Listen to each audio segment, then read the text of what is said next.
जय हिंद साथियों, स्वागत है आप सभी का आपके अपने यूट्यूब चैनल वेद स्टडी पर। हम पढ़ रहे हैं कक्षा 10th एनसीईआरटी गणित, जिसमें कि आज हमें एक्सरसाइज 4.1 पर जो कि आप आज हम स्टार्ट करने वाले हैं बच्चे। तो इसमें हम देखते हैं आपके सामने स्क्रीन पर आ रहे हैं एक्सरसाइज 4.1, जिसमें कि जांच कीजिए कि क्या निम्न द्विघात समीकरण है या नहीं है। देखो बच्चे, ये मैंने द्विघात समीकरण क्या होते हैं ये मैंने पिछली वीडियो में, जो कि कंसेप्चुअल वीडियो है, वो बताया। बड़ी अच्छी वीडियो है बच्चे, आप उसको जरूर देखिए। बिल्कुल मेरा वादा है आपसे, आप उससे इतना अच्छा सीख के जाएंगे कि आपने कहीं नहीं सीखा होगा। आप जरूर देखिए बच्चे, वहाँ पर आप मैंने बताया कि क्या होती है द्विघात समीकरण, उनको हल करने की शॉर्ट ट्रिक भी बताई है। ठीक है बच्चे, तो स्टार्ट करते हैं। पहले सवाल है, जांच कीजिए कि क्या निम्न द्विघात समीकरण है। तो बच्चे, कुछ द्विघात समीकरण होते हैं जिनको हमें देखने से ही पता चल जाता है कि वे द्विघात समीकरण है या नहीं है, और कुछ होते हैं जिनको हमको थोड़ा सरलीकरण यानी कि सॉल्यूशन थोड़ा सरल करना होता है, तब जाके हम बता सकते हैं कि वे द्विघात समीकरण है या नहीं है। तो आपके सामने बहुत सारी समीकरणें दी है जिनको हमें बताना है कि वे द्विघात समीकरण है या नहीं है। मैंने आपको बता दिया था कि द्विघात समीकरण क्या होती है। मानक द्विघात समीकरण ax² + bx + c = 0 last class में। ठीक है बच्चे, की यानी कि किसी चर की मैक्सिमम घात यदि उसमें 2 हो और एक ही चर में वो समीकरण हो तो उसको बोलते हैं द्विघात समीकरण। ठीक है, तो पहले सवाल का फर्स्ट पार्ट इसको देखते हैं बच्चे। x+1 का होल स्क्वायर इक्वल टू कितना, 2x - 3। ये मैंने आपके सामने लिख दिया। ठीक है, इसको देखो, यहाँ से पता ही नहीं चल रहा क्योंकि x की घात का हमें पता ही नहीं चल रहा कि x की घात कितनी है, तभी तो बताएंगे कि द्विघात है या नहीं है। तो पहले बच्चे हम थोड़ा सा इसका सरलीकरण कर लेते हैं, यानी कि सोल्यूशन कर लेते हैं, तब जाके हम बोलेंगे कि ये द्विघात है, त्रिघात है, या क्या है, जो कुछ भी है। चलो देखते हैं बच्चे। तो इसमें देखो बच्चे, यहाँ पर ये स्क्वायर है बच्चे, तो स्क्वायर खोल लेते हैं बच्चे। स्क्वायर किस हिसाब से खोलेंगे बच्चे, ये आपके 8th क्लास में आप तो पढ़े ही नहीं हो। ठीक है, बताओ, अगर कोई पढ़ा नीचे कमेंट में जवाब देंगे, जो कोई जिसको भी आता है बच्चे, ईमानदार से जवाब देना है नीचे। ये फॉर्मूला होता है a+b का होल स्क्वायर का, a² + b² + के 2ab। तो इसी को मैं इसकी सहायता से अप्लाई करूंगा। देखो, a की जगह x काम करेगा और b की जगह 1। तो यहाँ पर देखो बच्चे, x स्क्वायर, क्योंकि a स्क्वायर है, b स्क्वायर यानी कि 1 का स्क्वायर, 2ab, a की जगह x और b की जगह 1 इक्वल टू, देखो बच्चे 2 के अंदर मल्टीप्लाई होगी तो 2x - के 2 दिया 6। ठीक है, तो x² + 1 का वर्ग 1 और 2 एकम 2x और प्लस के 2x इक्वल और माइनस के 6। ठीक है बच्चे, सेम साइड अगर बराबर चिन्ह गया तो उनको काट देते हैं। कट गया, ये इधर ला के काटो, ये माइनस का हो जाएगा, कोई बात नहीं। तो x² उसको इधर ले आओ, या उसको इधर ले आओ, तो +1 और प्लस का 6 इक्वल टू कितना, 0। तो x² 6 कितना होगा, 7 इक्वल टू 0। बस, अब इसको और सोल्यूशन नहीं कर सकते। अब बताओ, ये कौन से चर में है बच्चे, एक्स में। एक्स की मैक्सिमम घात कितनी है, 2। 3 तो नहीं है, नहीं है, इसका मतलब ये द्विघात समीकरण है। जी हाँ है, एक्स जो है एक घात वाला, वो हो या ना हो कोई दिक्कत नहीं, लेकिन इसमें एक्स की मैक्सिमम घात 2 है, इसलिए इसको बोलूंगा द्विघात समीकरण है। तो इसको लिख देंगे बच्चे, yes this is a quadratic equation, यानी कि यह एक द्विघात समीकरण है। इस प्रकार से बच्चे आगे भी जांच करनी है। आपके सामने दूसरा सवाल है जो आपके सामने स्क्रीन पर आ रहा है। सेकंड पार्ट है इसी सवाल के बच्चे, x² - के 2x इक्वल टू -2 कोष्ट में 3 - का x। चलो देखते हैं बच्चे, इसको मैंने लिख दिया है, इसको थोड़ा सरलीकरण कर लेते हैं। x² - के 2x, उसके अंदर गुणा होगी बस, -2 दिया 6, माइनस माइनस प्लस 3x। उसको इधर ले आओ, x² 3x इधर आगे कहीं का आएगा, माइनस का 3x, और माइनस का 6 इधर आगे प्लस का 6 इक्वल टू 0। ठीक है बच्चे, तो x², अब ये देखो -2x और -3x कितना हुआ, -5x प्लस के 6 इक्वल टू 0। तो बताओ ये द्विघात समीकरण है या नहीं है बच्चे। बिल्कुल देखो, ये तो अपनी फॉर्मेट वाली होगी, ax² + bx + के c इक्वल टू 0। तो yes this is a quadratic equation. ठीक है बच्चे, तो ये भी एक द्विघात समीकरण है। ठीक है, तो अगले प्रश्न की ओर बढ़ते हैं बच्चे। अगला प्रश्न है, देखो तीसरा और चौथा प्रश्न सेम सेम है, इसमें से कोई एक मैं आपके लिए करूंगा, अगला प्रश्न आपके लिए ही छोड़ेंगे, जो कि आप खुद बताएंगे करके। ठीक है, तो तीसरा मैं कर देता हूँ।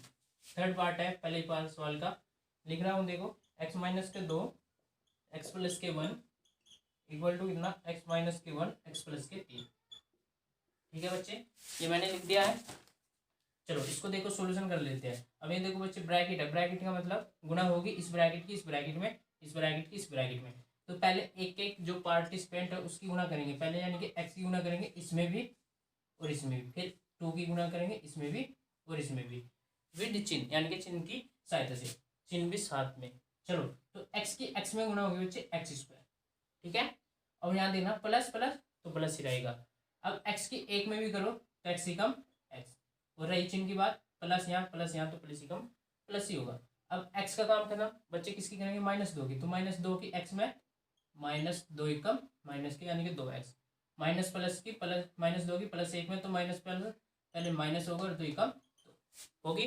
तो इसी प्रकार बच्चे इधर भी पहले x की दोनों में फिर -1 की दोनों में, तो पहले x की करो, x की x में एक्स स्क्वायर, ठीक है बच्चे, x की 3 में 3x, x का काम खत्म। -1 की करो, -1 की x में -x और -3 की +3 में -3, ठीक है बच्चे। अब देखो दोनों और समान चिन्ह के, ये प्लस का तो काट दो, ये इधर ला के घटा लो, वही बात है।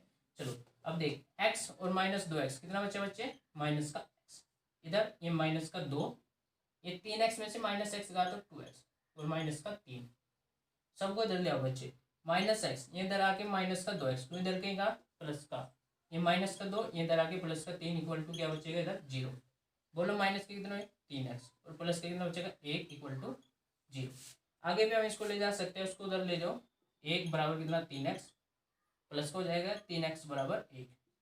लेकिन हाल तो मुझे करना है, मुझे तो यही बताना था कि द्विघात है या नहीं है। अब ये बताओ बच्चे x में कितनी मैक्सिमम घात इसकी कितनी है 1, तो ये 2 तो है नहीं, तो इसका मतलब ये द्विघात नहीं है, द्विघात नहीं है, this is not a quadratic equation, ये द्विघात समीकरण नहीं है बच्चे। तो इसको हम लिख देंगे, क्यों नहीं है, क्योंकि यहाँ x की घात मैक्सिमम 2 नहीं है, 1 है, तो क्या है फिर बच्चे, इसको बोलते हैं रैखिक समीकरण। एक ही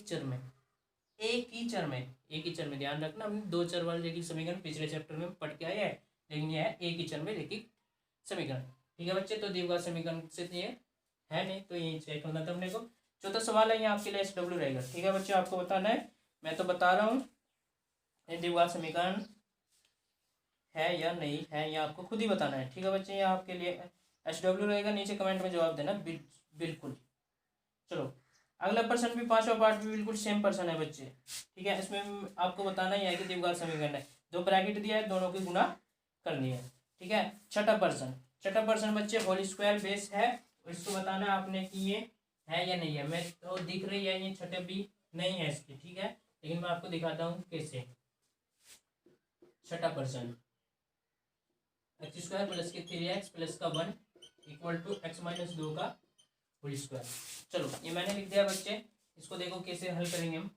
ये x² प्लस के 3x प्लस का 1 इक्वल टू, अब ये होल स्क्वायर है, होल स्क्वायर देखो बच्चे माइनस वाला है, तो ये आपको याद है, नहीं याद है तो देख लो, ये फॉर्मूला होता है बच्चे a माइनस बी के होल स्क्वायर का, a² प्लस b² माइनस के 2ab, उसको यहाँ भी रख लेते हैं, कोई टेंशन नहीं, चिन्ह से गणित में किसी भी चीज़ को उठा के कहीं भी रख लो, बस उसकी वैल्यू नहीं बदलनी चाहिए, ठीक है। -2ab यहाँ रख लेते हैं, b² उधर रख लेते हैं, कोई दिक्कत नहीं। चलो जैसे आपको याद है ऐसे भी कर लो। चलो तो देखो बच्चे, यहाँ a की जगह जो है x काम करेगा और b की जगह 2, ठीक है। तो इसको खोलेंगे x² प्लस b² यानी कि -2 का वर्ग और -2ab, a कितना x और b कितना 2, ठीक है बच्चे। तो x² प्लस के 3x प्लस के 1 इक्वल टू x² प्लस के 4 माइनस के 2 दूनी 4x। देखो x² से x² कट गया, अब x² से x² कट गया यानी कि द्विघात तो खत्म, इसलिए मैं देख के मुझे दिख रही थी शुरुआत में, इसलिए मैं बोल देता हूँ कि ये द्विघात समीकरण नहीं है, ठीक है बच्चे। तो इस प्रकार से छठा प्रश्न भी होता है, ये भी द्विघात समीकरण नहीं है, बचेगी जो भी बचेगी रैखिक बचेगी, तो रैखिक समीकरण से अपने को मतलब नहीं है, अपने को सिर्फ इतना बताना है कि ये द्विघात है या नहीं है, ठीक है बच्चे। तो अगले प्रश्न की ओर बढ़ते हैं। अगला प्रश्न, अच्छा बिल्कुल सही बात, इसको भी कर लेते हैं बच्चे, आपके सामने आ रहा है ना स्क्रीन पर, इसको देख लेते हैं बच्चे। 7वां पार्ट है, x+2 का whole cube equal to 2x x² minus का 1, ठीक है बच्चे। इसको देखते हैं, चलो ये x+2 का whole square, sorry whole cube है इस बार। चलो आपको ये फॉर्मूला याद है, नहीं याद है तो कोई बात नहीं, लिख लो, लेकिन अगली बार जरूर याद करना। a प्लस बी की होल क्यूब होता है बच्चे, a की क्यूब प्लस b की क्यूब प्लस 3ab कोष्ट में a प्लस बी।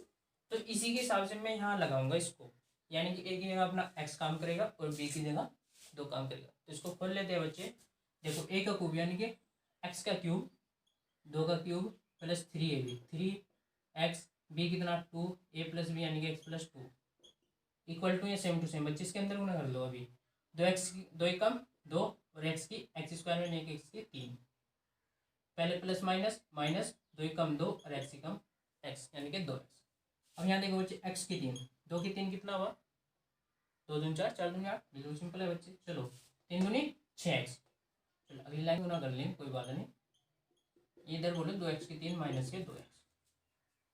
चलो x की 3 प्लस का 8 इसके अंदर गुना करो 6 कम 6 x के x में x स्क्वायर 6 दूनी 12 और x भी साथ में इक्वल टू कितना 2x की 3 माइनस के 2x। सबको इधर ले जाओ बच्चे x की 3।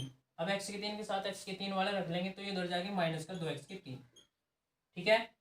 चलो 6x स्क्वायर इसको 6x स्क्वायर ही रखो। ये 12x अपने वाले में है इसको इधर ले आओ प्लस का 2x और ये प्लस का 8 भी जो रहेगा तो इधर कितना बचा कुछ नहीं बचा तो 0। अब ये बोलो कितना बच गया x की 3 प्लस का -2 का तो माइनस का x की 3 रह गया। ये बोलो 6x स्क्वायर कोई और तो नहीं तो ऐड नहीं होगा 12x और 2x कितना होगा 14x प्लस का 8 इक्वल टू 0। और कुछ इसको सरलीकरण यानी कि सरल कर सकते हैं इससे नहीं बच्चे ना तो ये जोड़ने कोई भी आग आपस में आप जोड़ने घटना नहीं तो इसका मतलब इससे आगे हम इसको सरल नहीं कर सकते। तो हम यहाँ से ही देख सकते हैं बच्चे यहाँ x की मैक्सिमम घात कितनी जा रही 3। लेकिन अपने को बताना था कि द्विघात है या नहीं। द्विघात वो होती है जिसमें x की मैक्सिमम घात 2 तो इसमें तो 3 जा रही तो बच्चे ये तो नहीं है ये द्विघात समीकरण नहीं है। तो क्या है क्या है आप बता सकते हो। ये है बच्चे त्रिघात समीकरण। क्या त्रिघात समीकरण। जी हाँ इसमें x की मैक्सिमम घात कितनी है 3 इसलिए इसको बोल दिया त्रिघात समीकरण जो कि हम पढ़ेंगे आगे बताऊंगा मैं त्रिघात समीकरण क्या होती है। लेकिन अपने को तो सिर्फ फिलहाल ये बताना कि ये द्विघात है या नहीं है तो ये द्विघात नहीं है। ठीक है बच्चे। तो इस प्रकार से ये भी पूरा होता है। अगले प्रश्न की ओर बढ़ते हैं 8वां। देखते ही पता चल रहा है बच्चे x की 3 इधर से आएगा इधर से आएगा कट जाएगा तो बाकी x स्क्वायर में ही बचेगा तो ये द्विघात समीकरण है। आपके लिए SW है आप खुद ही करोगे होल क्यूब के फॉर्मूले को खोल के। ठीक है बच्चे। चलो इस प्रकार से ये पहला प्रश्न जो भी है वो पूरा होता है। अगले प्रश्न की ओर बढ़ते हैं प्रश्न नंबर 2। वो क्या है प्रश्न नंबर 2 है बच्चे निम्न स्थितियों को द्विघात समीकरण के रूप में निरूपित कीजिए। यानी सिर्फ निरूपित करना है बच्चे। अच्छा हल नहीं निकालना है याद रखना हल निकालेंगे हम अगले एक्सरसाइज में क्योंकि बताओ आपने सीखा ही नहीं अभी। हाँ मैंने सिखाया है क्या पिछली वीडियो में कौन सी विधि से शॉर्ट ट्रिक से। यदि आपने नहीं सीखी तो उसे कल पे पिछली वीडियो जरूर देखिए आपके बहुत काम आने वाली है। ठीक है। चलो तो प्रश्न नंबर 2 है आपके सामने स्क्रीन पर। इसका पहला सवाल है क्या एक आयताकार भूखंड का क्षेत्रफल जो है 528 मीटर स्क्वायर है। अच्छा आयताकार भूखंड है उसका क्षेत्रफल 528 मीटर स्क्वायर है। क्षेत्र की लंबाई मीटरों में चौड़ाई के दुगने से एक अधिक है। हमें भूखंड की लंबाई और चौड़ाई ज्ञात करनी है। इसी बात को जो है हमें द्विघात समीकरण में सिर्फ निरूपित करना है बच्चे निकालना नहीं। ठीक है। अच्छा जो कुछ भी ज्ञात करना था उसको हम अभी तक क्या करते हैं मानते आए। ठीक है। गणित में मानने का ही पीर होता है याद रखना। ठीक है। तो जो कुछ भी ज्ञात हो करना है उसको मान लेते हैं बच्चे क्या लंबाई और चौड़ाई। ठीक है। तो मैं लिख रहा हूं माना आयताकार भूखंड की देखो इसने क्या क्या बोला है बच्चे एक बार जो क्षेत्र की लंबाई है ना वो चौड़ाई के दुगने से एक अधिक है। तो पहले बच्चे भूखंड की चौड़ाई ही मान लो अब आसान रहेगा। जो चौड़ाई है वो मुझे x मीटर मान ली। क्या मान ली x मीटर। तो प्रश्नानुसार बच्चे प्रश्नानुसार इस आयताकार भूखंड की लंबाई कितनी हो जाएगी बच्चे उसके हिसाब से देखो आप पिछले प्रश्न में पढ़ोगे बच्चे बोल रहा है कि क्षेत्र की जो लंबाई है ना चौड़ाई के दुगने से एक अधिक है। लंबाई जो है चौड़ाई के 2 गुने से एक अधिक है। अब चौड़ाई कितनी बच्चे x इसका 2 गुना करो पहले कितना 2x इससे कितनी अधिक है एक अधिक है। बोलो हाँ या ना। जिसने इतना बना लिया समझो उसका सवाल हो गया 50%। मैंने देखो सवाल वाला खुद बोल रहा था कि जो लंबाई है वो चौड़ाई के 2 गुने से एक अधिक है तो मैंने चौड़ाई को ही मान लिया कितना x मीटर। तो लंबाई जो होगी देखो इसको चौड़ाई का 2 गुना कर दिया, 2x और 1 अधिक कर दिया, कोई दिक्कत नहीं मीटर में आएगी। अब बच्चे आते हैं आपने समीकरण बनाना। अब समीकरण कैसे बनेगी बच्चे, प्रश्नानुसार वो बोल रहा है कि क्या बोल रहा है बच्चे कि जो ये भूखंड है इसका क्षेत्रफल आयताकार भूखंड का क्षेत्रफल पहली लाइन में दिया है उसने बच्चे, क्या दिया है आपको पता है, क्या दिया है 528 मीटर स्क्वायर, 528 मीटर स्क्वायर।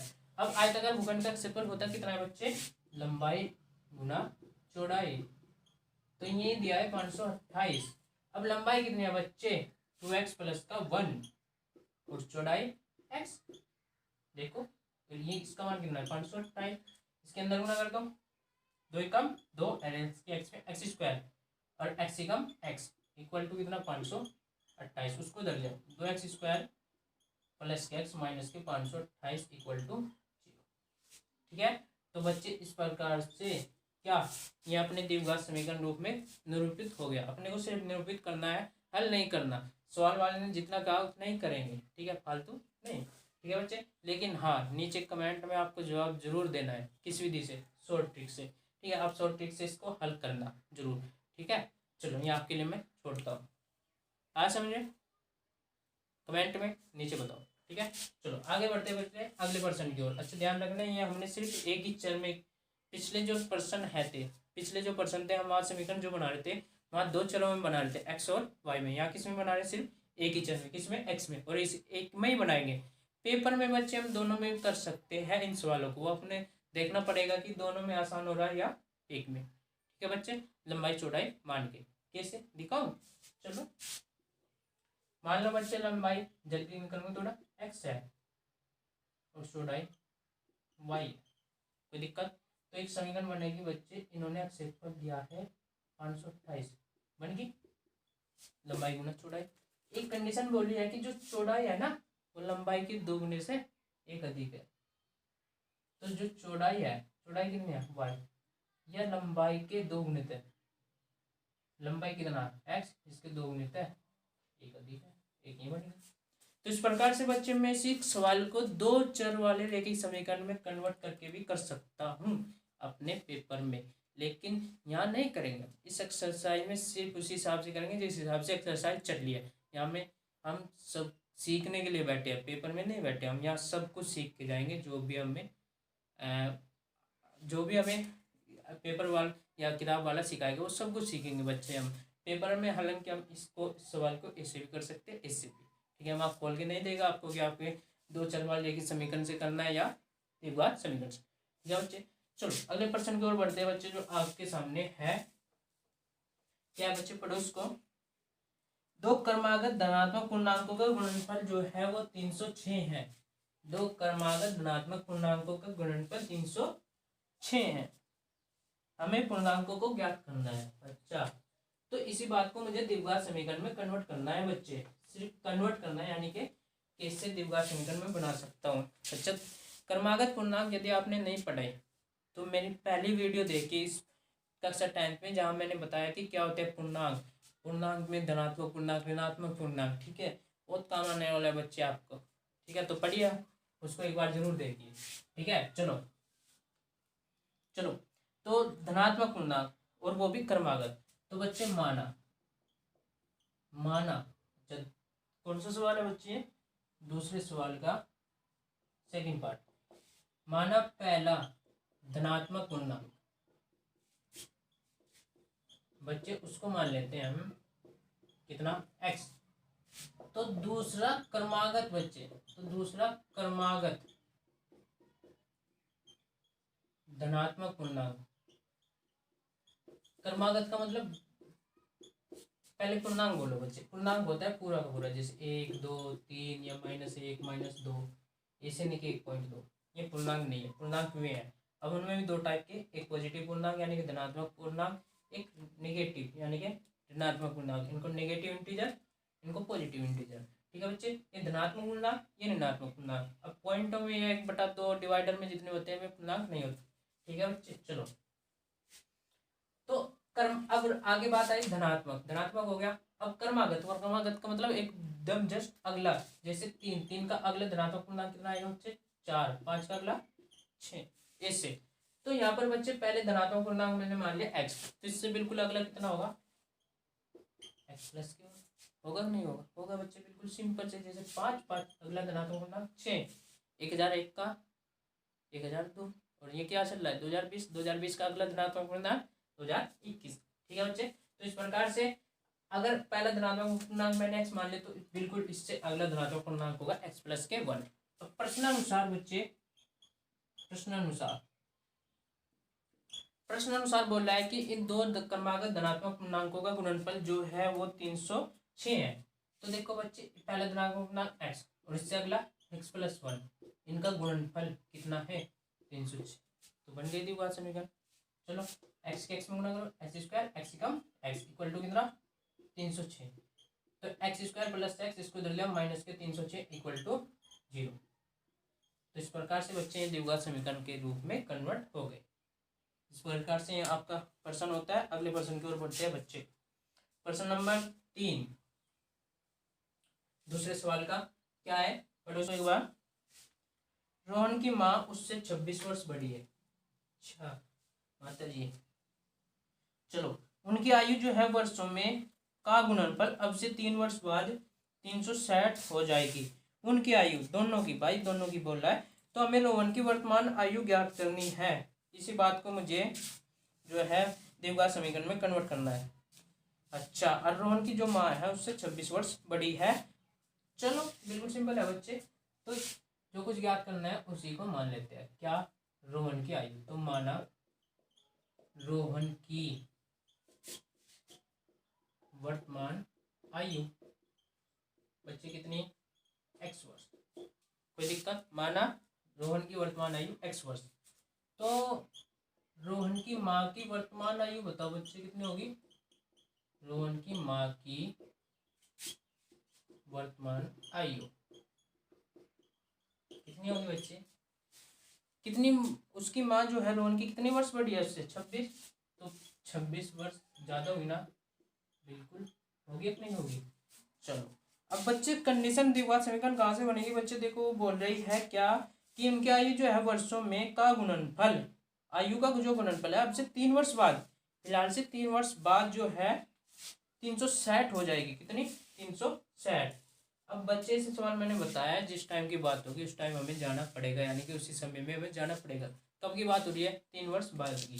तो देखो यहाँ देखो 3 वर्ष बाद, पहले रोहन की आयु बोल लो कितनी होगी, फिलहाल कितनी, वर्तमान कितनी है बच्चे, x वर्ष। तो 3 वर्ष बाद x प्लस के 3, कोई दिक्कत, 3 वर्ष ज्यादा हो जाएगी ना, बिल्कुल सिंपल। और 3 वर्ष बाद ही ये बताओ रोहन की माँ की आयु कितनी हो जाएगी। रोहन की माँ की आयु फिलहाल कितनी बच्चे, x प्लस के 26, और 3 वर्ष बाद इसमें भी ऐड हो जाएंगे 3, यानी कि कितनी हो जाएगी, x प्लस के 29 वर्ष। 26 3 29 हो गया ना बच्चे, बिल्कुल सिंपल। चलो अब प्रश्नानुसार अकॉर्डिंग टू क्वेश्चन क्या बोल रहा है बच्चे, बोल रहा है कि 3 वर्षों बाद जो है ना उनकी आयु का गुणनफल जो है 360 हो जाएगा। अब 3 वर्ष बाद रोहन की कितनी है, x प्लस के 3, और उसकी माँ की कितनी है, x प्लस के 29। तो इनका गुणनफल कितना हो जाएगा, 360। बन गई थी बात समीकरण, बिल्कुल बच्चे। आगे देखो कैसे बनेगी, अभी नहीं बनी, अभी ऐसे हमने एक्सरसाइज आगे पहले प्रश्नों में सीख लिया। x की दोनों में गुना करो, एक्स स्क्वायर, x की उसमें 29x, बिल्कुल। अब 3 की करो 3x, और 29 दिया कितना होता है, आपको तो आता है 29 दिया कितना होता है बच्चे, 87। चलो ये 360 एक्स स्क्वायर बोलो ऐड होके 32x प्लस 87, उसको इधर आके माइनस कर दो 360। तो एक्स स्क्वायर 32x बोलो कितना, कितना बचा बच्चे, 280 में से 7 घटा दो ना, माइनस के बचेंगे पहली बात तो, तो कितना बचेगा 273 इक्वल टू 0। ठीक है बच्चे, तो इस प्रकार से द्विघात समीकरण में कन्वर्ट हो गया। अपने को इसको हल भी निकालना है, ठीक है, हल आप नीचे कमेंट में जरूर बताना। चलो अगले प्रश्न की ओर बढ़ते हैं, जो कि लास्ट का प्रश्न है इस एक्सरसाइज का। आपके सामने आ रहा है स्क्रीन पर, पढ़ो इसको एक बार। क्या सवाल है बच्चे? एक रेलगाड़ी है जो 480 किलोमीटर की दूरी समान चाल से तय करती है। अच्छा, रेलगाड़ी, यदि इसकी चाल 8 किलोमीटर प्रति घंटा कम होती तो वह उसी दूरी को तय करने में 3 घंटे अधिक लेती। हमें रेलगाड़ी की चाल ज्ञात करनी है। चलो, तो इसी बात को मुझे द्विघात समीकरण में बताना है। देखो बच्चे, 480 किलोमीटर की दूरी समान चाल से तय करती है। अच्छा, यदि इसकी चाल 8 किलोमीटर प्रति घंटा कम होती तो वह दूरी 3 घंटे। सीधी सी बात है बच्चे, चाल कम होगी तो समय तो ज़्यादा लगेगा ही। चलो, जो कुछ भी ज्ञात करना है उसी को मान लेते हैं। माना रेलगाड़ी की चाल, वो बच्चे मान लेते हैं x किलोमीटर प्रति घंटा। कितनी? x किलोमीटर प्रति घंटा। अब देखो बच्चे, दो हिस्से में काम हो रहा है। दूरी एक ही चल रही है, कितनी? 480 किलोमीटर। ध्यान रखना, यहाँ भी 480 किलोमीटर, लेकिन पहले जो चल रही है वो x किलोमीटर प्रति घंटा के हिसाब से चल रही है, और दूसरी बार चल रही है कम, पहले से कितना? 3 किलोमीटर प्रति घंटा, वो 8 किलोमीटर प्रति घंटा कम हो, यानी कि इस चाल में से 8 किलोमीटर प्रति घंटा कम। तो बोल रहा है कि यहाँ समय ज़्यादा लग रहा है। सिंपल सी बात है भाई, अगर तुम चाल को कम करोगे, कम स्पीड से भागोगे तो समय तो ज़्यादा लगेगा ही, और स्पीड ज़्यादा होगी तो समय कम लगेगा। तो यहाँ के मुकाबले यहाँ जो है बच्चे 3 घंटे ज़्यादा लग रहे हैं। क्या लग रहे हैं? 3 घंटे ज़्यादा लग रहे हैं। समझ में आया? क्योंकि वहाँ स्पीड कम है। अब इसी बात को मुझे बच्चे समीकरण में बनाना है, समीकरण में बनाना है। अच्छा, ये बताओ, अपने को दूरी कितनी चल रही है हर बार? 480 किलोमीटर। ठीक है, तो ऐसे फॉर्मूले में ऐसे सवालों में एक ही फॉर्मूला चलता है बच्चे, चाल बराबर दूरी बटे समय। आपको याद होना चाहिए, मैंने पिछली बार भी बताया, दूरी बटे समय, चाल बराबर दूरी बटे समय। ठीक है, चलो, तो मान लो बच्चे यहाँ पर जो है टी टाइम लग रहा, तो यहाँ पर कितना लग रहा है? टी प्लस का 3। हाँ या ना? हाँ बच्चे, यहाँ अगर मान लिया टी टाइम लग रहा है, कितना लग, कुछ ना कुछ तो समय लगेगा। तो यहाँ पर बच्चे 3 घंटा ज़्यादा लग रहे हैं, यानी कि टी प्लस का 3 लग रहे हैं, टी प्लस का 3 लग रहे हैं। ध्यान रखना, मान लो यहाँ कितना समय लग रहा है? टी, तो यहाँ कितना लग रहा है? टी प्लस का 3। ठीक है, यानी कि बच्चे अगर मैं मान लूँ, अब बच्चे जो ये समय लग रहा है ना टी, और यहाँ पर टी प्लस 3, अब इसको टी को मैं कैसे निकालूंगा बच्चे? इसको निकालूंगा समय, देखो ये फॉर्मूला चाल बराबर दूरी बटे समय, तो समय बराबर हो जाता है बच्चे दूरी बटे चाल। ठीक है बच्चे, दूरी बटे चाल। बच्चे इसी फॉर्मूले से यहाँ पर समय का फॉर्मूला आ जाएगा दूरी बटे चाल। अब बच्चे अगर मैं टी टाइम की बात करूँ बच्चे, तो यहाँ पर देखो समय दूरी बटे चाल, दूरी कितनी? 480, और चाल कितनी थी? x किलोमीटर प्रति घंटा। जबकि अगर मैं इसकी बात करूँ बच्चे, यहाँ 3 घंटे ज़्यादा लग रहे हैं, तो देखो यहाँ पर कैसे आएगा? इससे तो 3 घंटे ज़्यादा, तो इतना समय कितना? 480 बटे x, तो ये प्लस के 3। ठीक है बच्चे, अब इसी को मैं इस कंडीशन से, सेकंड कंडीशन से कैसे कर सकता हूँ बच्चे? फॉर्मूला लगा रहा, चाल गुना समय बराबर, अपने को पता है कि क्या होता है? दूरी। ठीक है बच्चे, तो चाल बोलो, यहाँ पर चाल कितनी आती? x माइनस के 8, कोई दिक्कत? और समय कितना लिया? 480 बटा x और प्लस के 3, चाल गुना समय इक्वल टू दूरी। दूरी कितनी चली बच्चे? 480, कोई दिक्कत? तो बस इनको आपको हल करना है, सॉरी इसको बस द्विघात समीकरण में कन्वर्ट करना है। तो द्विघात समीकरण में कैसे कन्वर्ट करेंगे? इसके अंदर गुणा कर लो बच्चे, अंदर गुणा करोगे तो, चलो गुणा कर लेते हैं बच्चे। पहले x की गुणा होगी तो x से x कट जाएगा, यहाँ देखो x इंटू 480 बटे x और प्लस के 3x। अब 8 की करो बच्चे, -8 इंटू 480 बटे x और माइनस के 8 दिया 24, इक्वल टू कितना? 480। ठीक है, अब देखो x से x कट गया, तो यहाँ पे बचा 480 प्लस के 3x माइनस के इधर गुणा कर लो, 8 0 0, 8 8 64, 8 चौक 32 और 6 38, अपॉन में x माइनस के 24 इक्वल टू 480। तो 480 से 480 भी काट दो। ठीक है बच्चे, तो सिर्फ सवाल इतना बचा, मैं यहाँ कर लेता हूँ, 3x माइनस के 38 40 अपॉन में x माइनस के 24 इक्वल टू कितना? 0। अब देखो द्विघात समीकरण में कन्वर्ट करना है तो सबका एलसीएम ले लेता हूँ बच्चे x, तो x की इधर भी गुना होगी 3x² माइनस के 3840 और इधर भी गुना 24x इक्वल टू कितना 0। तो सब उधर 0 में पहुँच जाएगा, तो 3x² माइनस के 24x और माइनस के 3840 इक्वल टू कितना 0। तो इस प्रकार से बच्चे ये x उधर 0 में पहुँच गया, तो ये द्विघात समीकरण में कन्वर्ट हो गई। ठीक है बच्चे, तो इस सवाल को मैं ऐसे कर सकता हूँ। अच्छा, दूसरे तरीके से भी कर सकता हूँ बच्चे। दूसरा तरीका क्या है बच्चे, देखो दोनों टाइम में क्या है कि दूरी बराबर चल रही है, यहाँ भी और यहाँ भी, चलिए या नहीं चली। ठीक है, तो कैसे करेंगे बच्चे, देखो दूरी को बराबर कर लो। अब दूरी बराबर हो 4 गुना समय, देखो 4 गुना समय।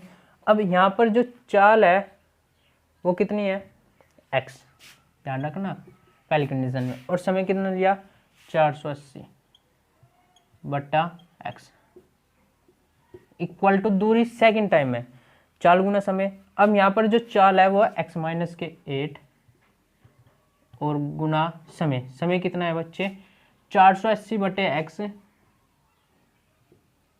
प्लस 3, ध्यान रखना। तो देखो ऐसे भी कर सकते हैं हम बच्चे, यहाँ भी शायद लास्ट में आके ऐसे ही पहुँच जाएंगे हम इसी प्रकार से। ठीक है बच्चे, तो इस प्रकार की एक्सरसाइज पूरी होती है।